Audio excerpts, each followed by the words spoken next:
안녕하세요. 멘토와 함께하는 티타임입니다. 오늘의 멘토는 반갑습니다. 어머니 학교 한은경입니다. 멘티 손지, 멘티 이은희. 반갑습니다.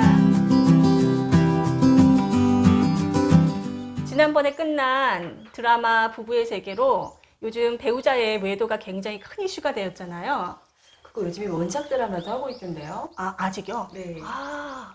그런데 드라마를 보고 올린 댓글이나 이야기들을 들어보면 이 외도를 바라보는 시각이 사람마다 다 다른 것 같더라고요.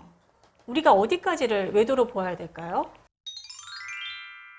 그래서 우리 여성들은 굉장히 정서적인 부분이 중요하기 때문에 마음 같다는 것만 가지고도 외도라고 받아들이죠. 부부 사이에서 가장 중요한 것은 신뢰인데 네, 그 외도로 인해서 신뢰가 깨져버렸잖아요. 그렇죠? 그렇죠. 그 크리스찬으로서 네, 외도가 어디까지가 외도인지에 대해서도 정확하게 가이드라인이 좀 있어야 될 것 같아요. 가볍게 차 마시는 정도로도 외도라고 생각하는 경우도 있는 것 같아요.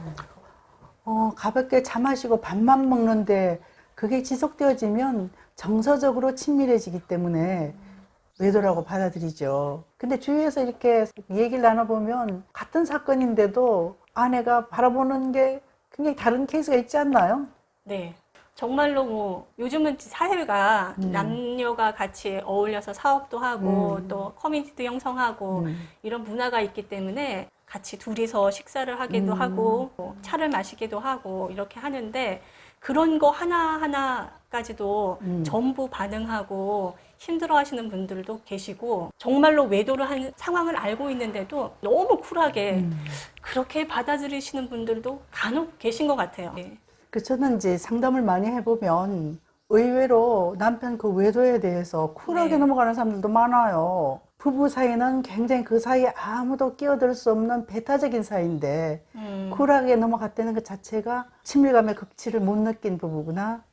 또 그 중에는 어떠냐 하면 가정을 지켜야 되니까 네. 가정을 지키는 것이 우선순위 1이니까 네, 네. 쿨하게 넘어가는 척하지만 마음속에 상처는 여전히 남아있죠. 요새는 항아리 깨지면 원체 항아리가 그냥 흔하니까 버리지만 옛날엔 항아리 깨지면 네. 이렇게 테 둘러서 썼어요. 그러셨나요? 옛날엔 그랬었어요. 네네. 테 둘러서 썼는데 물은 새잖아요. 맞아요. 그래서 한 번 깨진 관계는 정말 테를 둘러서 써도 깨진 건 깨진 거라는 거죠. 그럼 너무 예민하게 반응하시는 분들, 진짜 그냥 일상적으로 일어날 수 있는 뭐 그 정도의 수준의 이야기, 어떤 상황인데도 굉장히 예민하게 반응하시는 분들도 계시거든요. 그리고 그런 그렇죠. 분들은 어떤 문제가 있는 걸까요? 저는 지나치게 예민하게 반응해요. 아, 왜냐하면 우리 아버지가 그 문제로 우리 가정을 어렵게 만들었거든요.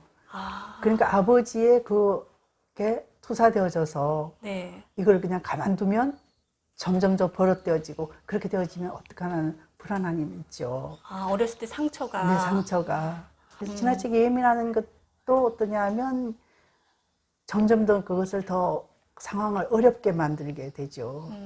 그래서 결국은 지나치게 예민한 것도 문제고 네. 또 지나치게 쿨한 것도 문제고 네. 분명히 부부 사이에 있어서는 그건 정말 언약 관계로 맺어진 네. 그 부부 관계인데 네. 그 문제가 생겼다는 건 두 사람 사이에 불순물이 이미 생겼다는 거잖아요. 그렇죠? 그러네요. 네.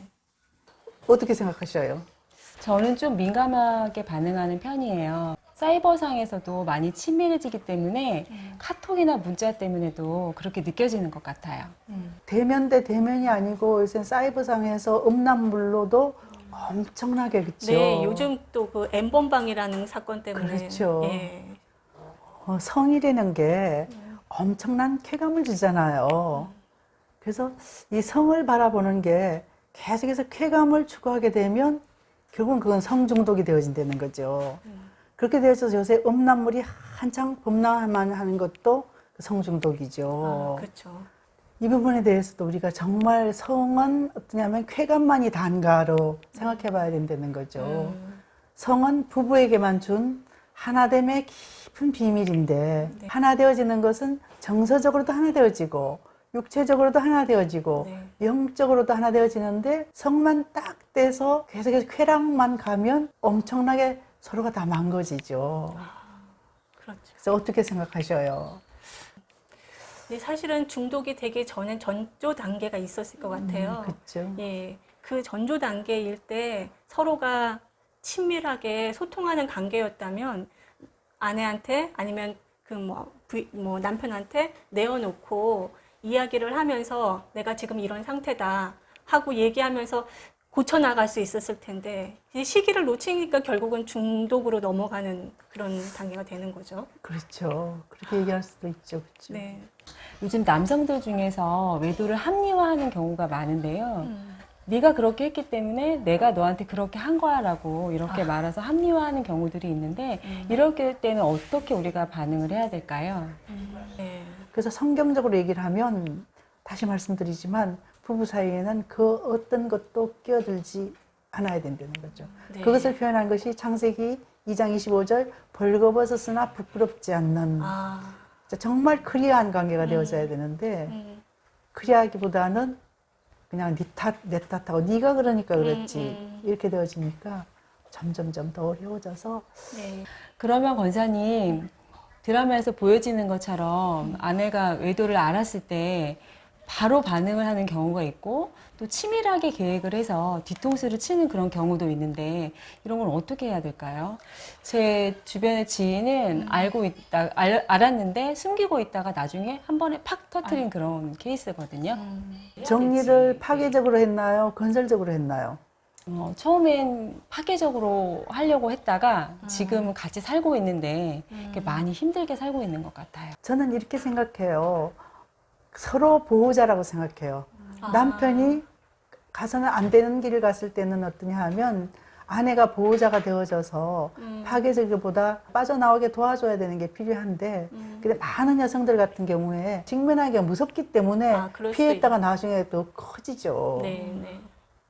권사님, 제가 배우자의 보호자가 되고 또 남편이 저의 보호자가 돼서 건강한 가정을 이루어갔으면 좋겠다 이런 생각이 드네요. 네. 그리고 저희는 이제 거의 이제 40년, 50년 다 산 부부잖아요. 그렇죠? 네. 그래서 마지막에는 어떠냐 하면 한 팀이 되어져서 그냥 서로 덮어주고 끌어주고 그렇게 사는 게 부부 같습니다. 네. 그게 사랑이고요. 권사님 오늘 말씀 감사합니다. 네, 수고하셨습니다. 다음 이 시간에는 이 상처가 가정과 아이들에게 미치는 영향에 대해서 이야기 나눠보도록 하겠습니다. 이후에 이어질 부부관계에 대한 이야기와 솔루션들이 드라마 부부의 세계 속 주인공과 같은 고민과 고통으로 힘들어하시는 분들, 또 부부관계를 좀 더 건강하게 만들어가기를 원하시는 분들에게 도움이 되셨으면 좋겠습니다. 이 영상 보시고 도움이 되셨다면 좋아요, 구독 눌러주시고요. 저희는 다음에 또 찾아뵙겠습니다. 여러분 사랑합니다.